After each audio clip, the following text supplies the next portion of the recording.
ہدایت اسی کو ملتی ہے جو بھٹکا ہوا ہوتا ہے. اللہ ہدایت اسی کو دیتا ہے جو بھٹکا ہوا ہوتا ہے. سمجھے؟ جو کفر میں لذت تلاش کرتا ہے اسے اللہ کبھی ہدایت نہیں دیتا. جو کفر میں لذت تلاش کرتا ہے اللہ اسے کبھی ہدایت نہیں دیتا. چلیے انہی الفاظوں کے ساتھ بات شروع کرتے ہیں.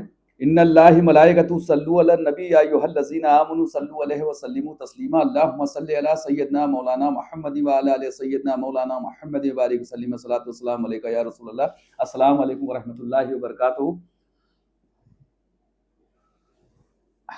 حضرت عقیل کے بارے میں جس طریقے سے ذکر آ رہا ہے اور ذکر کے اوپر ذکر آ رہا ہے حضرت عقیل ابن ابی طالب کے اوپر اور ان کے پریوار کے اوپر، کیونکہ حضرت عقیل کربلا کی جنگ میں نہیں تھے، آپ پہلے اس دنیا سے رخصت ہو چکے تھے، یا یہ کہیں کہ پردہ پوش ہو چکے تھے. ٹھیک ہے، اور آپ ہمیشہ حق پہ رہے، اسی طریقے سے آپ کی اولادیں بھی حق کے اوپر رہی، اسی طریقے سے آپ کی اولادیں بھی حق پہ رہی. دیکھا آپ نے جس طریقے سے ہم نے ہر ویڈیو میں کبھی حضرت جعفر کے بارے میں بتایا، کبھی ان کے کسی بیٹے کے بارے میں، کبھی حضرت مسلم کے بارے میں بتایا، ان کے دونوں بیٹوں کے بارے میں بتایا، ان کے پوتوں کا، ان کے بیٹوں کا جس طریقے سے ذکر ہوا ہے اور جس طریقے سے ان نے قربانیاں دی ہیں، اللہ ایسی قربانیاں اللہ کی راہ میں، ان کے رسول کی راہ میں اور اہل بیت کی راہ میں کوئی دے ہی نہیں سکتا ہے. ایسی قربانیاں کوئی دے ہی نہیں سکتا ہے. دینے کی چھوڑ دیجئے، کوئی سوچ نہیں سکتا ہے کہ جس طریقے سے ان کی قربانیاں اور انہوں نے قربانیاں دی ہیں. اللہ اللہ. تو پھر شروع کرتے ہیں اسی پریوار کے ایک شہداء کا ذکر. حالانکہ یہ ذکر جو میں کر رہا ہوں یہ تھوڑا دیر سے ہو گیا. اب دیر سے کیوں ہو گیا وہ اسے میں ابھی سمجھاتا ہوں. ان کا نام ہے حضرت عبداللہ ابن مسلم. حضرت عبداللہ ابن مسلم، ان کا ذکر اس وجہ سے دیر سے ہو گیا کیونکہ آپ کے بارے میں تھوڑا سا میں نکالنے کی کوشش کر رہا تھا، تو بہت سی چیزیں آپ کے بارے میں مل نہیں رہی تھی، کیونکہ پورا پختہ جب تک جانکاری نہ ہو، ٹھیک ہے، جب تک اس چیز کو ہم آپ کے سامنے رکھیں یا آپ کے سامنے ان چیزوں کو رکھیں تو کم سے کم وہ پورا پختہ ہو اور صحیح ہو، تب تو پھر مزہ ہے. اور اگر من گھڑن اور ایسے مصنوی چیزوں کو ہم بنا کر کے آپ کے سامنے رکھیں تو وہ پھر زیب نہیں دیتا ہے. ہاں، نہ ہمارے لیے زیب دے گا اور نہ آپ کو سننے میں مزہ آئے گا، پھر تو وہ مصنوی اور کہانیوں کی طریقے سے لگے گی. اور یہ حق ہے، ایک سچائی ہے، ٹھیک ہے، جسے میں بیان کر رہا ہوں. سمجھے؟ یہ میں کوئی کہانی نہیں بیان کر رہا ہوں کہ اگر کوئی کو لگے کہ یہ کوئی کہانی ہے، اگر اسے یہ کہانی لگتی ہے تو اس کے گھر پر جتنی میتیں ہوں تو وہ یہ سوچے کہ وہ اس طریقے کی ایک کہانی ہے، ٹھیک ہے، پھر اسے بھی وہ کہانی ہی سمجھے گا. خیر، میں حضرت عبداللہ ابن مسلم ابن عقیل ابن ابی طالب کے بارے میں ذکر کر رہا ہوں. حضرت عبداللہ کے بارے میں آپ بھی بہت جانثار ہوئے اور آپ ان شہداؤں میں سے ہیں، جیسے میں نے بتایا کہ ذکر میں بعد میں کر رہا ہوں، سب سے پہلے جانے والے. کربلا کے میدان میں عاشقوں کی شہادت کے بعد خاندان ابو طالب جو کربلا میں تھا، تو اس پورے خاندان میں سب سے پہلے کوئی شہداء جو کوئی گئے ہیں تو سب سے پہلی جو ضد کسی نے کی تھی وہ حضرت عبداللہ رہے. حضرت عبداللہ نے ضد کی کہ سب سے پہلے میں جاؤں گا. حضرت عبداللہ نے ضد کی تھی امام علی مقام امام حسین سے کہ سب سے پہلے میں جاؤں گا، میں کسی کو جانے نہیں دوں گا، سب سے پہلے میں جاؤں گا. سب سے پہلے شہید آپ ہی تھے خاندان میں، پریوار میں. سمجھے؟ حضرت ابو طالب علیہ السلام کے پوتوں میں، پر پوتوں میں، سب سے پہلے بیٹوں میں سب سے پہلے جو شہادت ہوئی وہ حضرت عبداللہ کی ہوئی. حضرت عبداللہ ابن مسلم ابن عقیل. سمجھے؟ اور زبردست لڑنے والے. اور آپ کے بارے میں جو نکل کے سامنے آیا ہے، جو آپ کے بارے میں جتنا پڑھا، جتنی جانکاری، کیونکہ روایتوں کے حساب سے، کئی کتابوں کے حساب سے اگر پڑھے یا ان کے بارے میں معلوم کرے کہ آپ تھوڑا کم بولتے تھے، آپ تھوڑا کم بولتے تھے، مختصر بولتے تھے، لیکن جو بولتے تھے وہ حق بولتے تھے، اور ضدی بہت تھے۔ ضد کے معنی یہ نہیں کہ کوئی غلط ضد کرنا، غلط ضد کرنے والا کربلا میں کبھی کوئی شہید ہی نہیں ہو سکتا تھا، امام علی مقام امام حسین کا ساتھ دے ہی نہیں سکتا تھا۔ حق ضد کرنے والے، اگر جب تک حضرت امام علی مقام امام حسین سے پہلے جو امام علی مقام امام حسین نے ضد پوری کی، آپ کی امام علی مقام امام حسن نے بھی آپ کی ضد پوری کی، ٹھیک ہے۔ پورے پریوار میں سب لوگوں میں سب سے زیادہ، اگر سب سے پہلے اگر کوئی ضد کچھ کرتے تھے تو وہ حضرت عبداللہ ابن مسلم، ہر ضد کو ان کی پوری کیا جاتا تھا، یا یہ کہیں کہ ضد اسی کی پوری ہوتی جو چہیتا زیادہ ہوتا۔ آپ چہیتے بھی بہت زیادہ تھے، آپ چہیتے بھی بہت زیادہ تھے، اور حضرت عباس ابن مولا علی کی سرپرستی میں آپ جنگجو بنے، اور آپ بہتر سے بہتر تربیت پا کر کے مشقیں کیا کرتے تھے، اور بہترین جو ہے تلوار باز تھے، آپ بہترین تلوار باز تھے، سمجھے۔ آپ کے سامنے 2 سے 4 لوگ ٹک نہیں سکتے تھے، آپ کے سامنے جو لڑنے کے لیے آتا تھا تو 2 سے 4 لوگ آپ کے سامنے ٹک نہیں سکتے تھے۔ آپ اس طریقے سے تلوار بازی کرتے تھے، اور کبھی یہ بھی حق تھا کہ آپ کی تلوار سے کبھی کوئی معصوم یا کوئی کفار کے علاوہ کوئی اہل اسلام شہید نہیں ہوا۔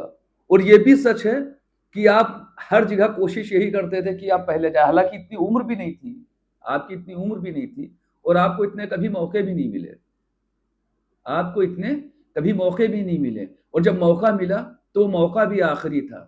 آپ سمجھ سکتے ہیں، جب موقع ملا تو موقع بھی آخری تھا۔ میدان میں آ کر آپ نے دشمنوں جب پہنچے ہیں تو یزیدیوں کے سامنے آپ نے اپنے خاندان کے بارے میں بتایا، آپ نے مولا علی کے بارے میں ذکر کیا، اپنے والد کے بارے میں ذکر کیا، اور بتایا کہا ہے یزید اور یزید کی فوج، سنو، میں بیٹا عقیل کا، میں بیٹا مسلم کا، پوتا عقیل کا اور علی کا، خاندان ابو طالب، سمجھے، پناہوں میں رسول اللہ کی، سمجھے، اور سرپرستی میں امام علی مقام امام حسین کے، جن کو میں نے اپنا امام مانا ہے، سمجھے، میرے خون کے آخری قطرے تک، میرے خون کے آخری قطرے تک میں تم سے جنگ کروں گا، حق کے لیے میں تم سے جنگ کروں گا۔ اور آپ نے جنگ کی، آپ نے جنگ کی اور لڑے، شروعات، کیونکہ بتایا جس طریقے سے میں نے بتایا، میں کافی ویڈیو ہو گیا، اس کے بعد میں آپ کا ذکر کر رہا ہوں، جیسا کہ میں نے آپ کو بتایا کہ آپ کے بارے میں ڈھونڈا ہوں، بہت نکالنے کی کوشش کیا ہے، کئی کتابوں سے نکالنے کی کوشش کیا، تو اس کے بعد میں آپ کے بارے میں اتنا جانکاری ملی، جتنی ملی ہے میں اس کو اس طریقے سے بیان کر رہا ہوں، ٹھیک ہے۔ تو آپ بہت شانداری سے اور بہت جانداری سے یزیدیوں سے لڑے، اور لڑنے کے بعد کئی یزیدیوں کو جہنم واصل کیا، کئی یزیدیوں کو جہنم واصل کیا۔ اور آپ کو جب پہلا زخم لگا تو آپ گھوڑے کے اوپر بیٹھے ہوئے تھے، جب پہلا زخم لگا تو آپ گھوڑے پر بیٹھے ہوئے تھے، اور وہ جو زخم تھا وہ نیزے کا تھا، نیزہ چھیل کے نکل گیا تھا، لیکن آپ گرے نہیں تھے، آپ گرے نہیں تھے، وہ چھیل کے نکل گیا تھا، باہ کو چھیل کے نکل گیا تھا، لیکن خون بہت بہ رہا تھا، لیکن آپ نے اس کی بھی پرواہ نہیں کی کہ میرے کپڑے جو ہیں وہ خون آلود ہو چکے ہیں لڑتے لڑتے، یہاں تک کہ جو گھوڑے کی پشت سے خون نکلنا شروع ہو گیا تھا، آپ کا خون گھوڑے کی پشت پہ گرتا تھا، اس کے بعد میں وہ نیچے ٹپکتا تھا ریت کے اوپر، اتنا آپ کو اذیت، اس کے باوجود بھی آپ لڑتے رہے، آپ لڑتے رہے، کئی یزیدیوں کو جہنم واصل کیا، کئی یزیدیوں کو جہنم واصل کیا۔ اور اس کے بعد میں اس کے بعد میں جب ایک نیزہ آپ کے پیٹھ کے اوپر لگا تو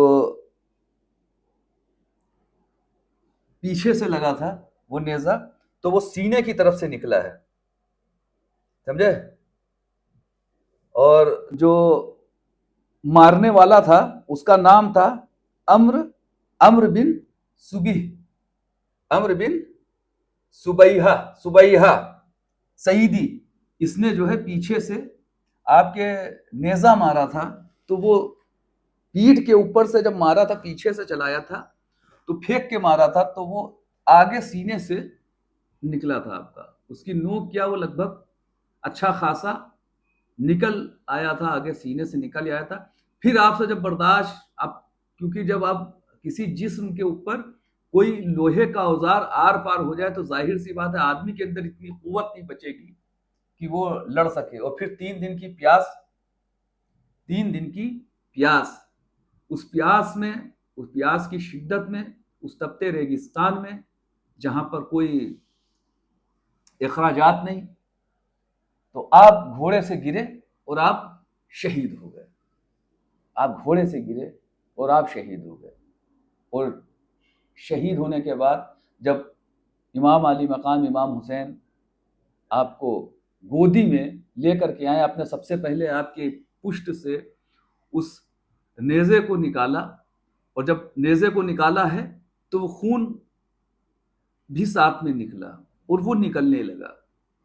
جب خون نکلنے لگا تو آپ نے پہلے کپڑا لگایا، پھر بعد میں کپڑا لگا کر کے آپ نے پشت کے اوپر جب لٹالا ہے تو ہاتھ بھی نیچے رکھے رہے، وہ لے کر کے آئے اور شہداؤں کے بیچ میں لٹالا، اور حضرت عباس سے کہا کہ دھیان رکھنا، ان کا دھیان رکھنا، یہ میرا بھتیجا ہے، اسے تکلیف ہے۔ کیا کہا؟ اسے تکلیف ہے۔ اب آپ کہیں کہ مردے کو کیسے تکلیف؟ مردے کو کیسی تکلیف؟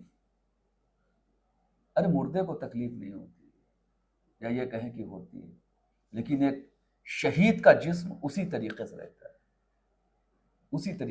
ہے، لیکن آپ نے پھر ان کی پشت کو کپڑے سے باندھ کر کے، کپڑا لگا کر کے جس میں خون رک جائے، وہ آپ نے لٹال دیے شہید۔